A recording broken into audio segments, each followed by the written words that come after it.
레디언스 퍼펙트 피 파운데이션은 35mm에 23,000원, 총 6가지 컬러로 출시됐어요. 옐로우 베이스 톤에 군데군데 붉은기가 있는 22호 피부톤인 저는 뉴트럴 22호 베이지 컬러를 선택했는데요. 너무 밝지도 너무 칙칙하지도 않게 살짝 화사한 느낌으로 잘 맞았어요. 손등에 덜었을 때 살짝 흐르는 제형으로 너무 묽지도 너무 되직하지도 않은 제형이에요. 손으로 펴발라봤을 때에는 묽고 촉촉한 느낌이었는데 촉감이 무인샷의 허니커버의 세럼 파운데이션과 비슷한 느낌이었어요. 뭔가 입자가 고운 느낌이지만 농도가 깊은 느낌이랄까? 그래서인지 얇게 발리면서 커버력도 꽤 좋은 편이에요. 바를 땐 촉촉하지만 다 바르고 나면 보송하게 밀착되고 너무 매트하지 않게 적당히 보송하게 마무리되는 세미 매트 피니쉬예요.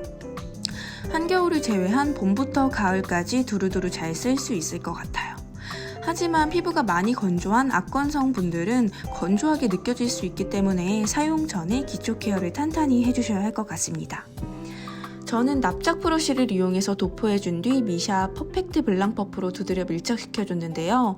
사실 도구를 크게 타는 것 같지는 않아요. 그냥 퍼프로만 발라도 물먹인 퍼프로 발라도 다 좋았어요. 앞서 말씀드렸지만 커버력도 꽤 좋은 편이에요. 돌출된 트러블이나 요철까지는 말끔하게 감싸주는 느낌은 아니지만 자잘한 모공과 붉은기, 잡티들은 따로 컨실러를 사용하지 않아도 충분히 커버됐어요.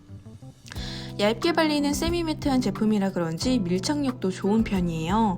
따로 파우더 처리하지 않으면 묻어남은 살짝 있는 편이지만 끈적임이 있다거나 찍힘 자국이 눈에 크게 띄지 않아서 좋았습니다.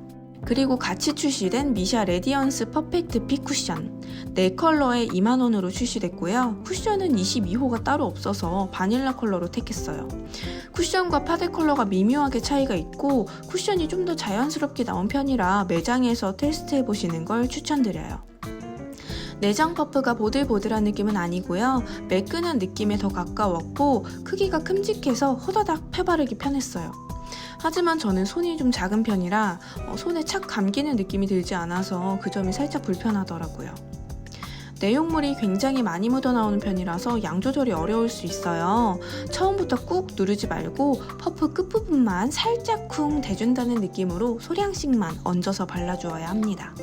이것 또한 커버력이 좋은데요. 말씀드렸듯이 양이 많이 묻어나오는 편이라서 파운데이션보다 좀 더 커버력이 좋게 느껴질 수 있어요. 하지만 그만큼 더 두껍게 얹어지는 느낌이 있었고 파데보다 좀 더 광이 도는 느낌입니다. 그렇다고 더 촉촉하거나 그렇지는 않고 그냥 아주 살짝 광만 더 도는 느낌이었어요. 왠지 내장 퍼프의 영향인 것 같습니다.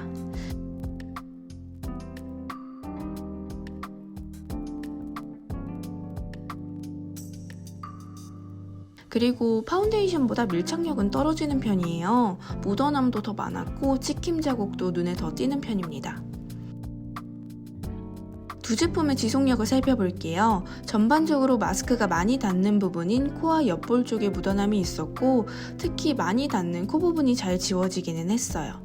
둘 다 시간이 지나면서 어느 정도 주름 끼임과 속당김이 있긴 했고 파운데이션은 무너짐이 덜 없다거나 모공이나 코 옆에 끼이는 건 없었습니다. 쿠션은 코 옆이나 턱 밑 쪽에 끼임이 살짝 있었는데요. 손으로 이렇게 문질러주면 사라지더라고요. 마지막으로 쿠션의 수정력을 한번 살펴볼게요. 파운데이션을 바른 쪽도 쿠션을 바른 쪽도 그냥 덧발라도 뭉치거나 들뜨지 않고 매끈하게 잘 어우러지더라고요.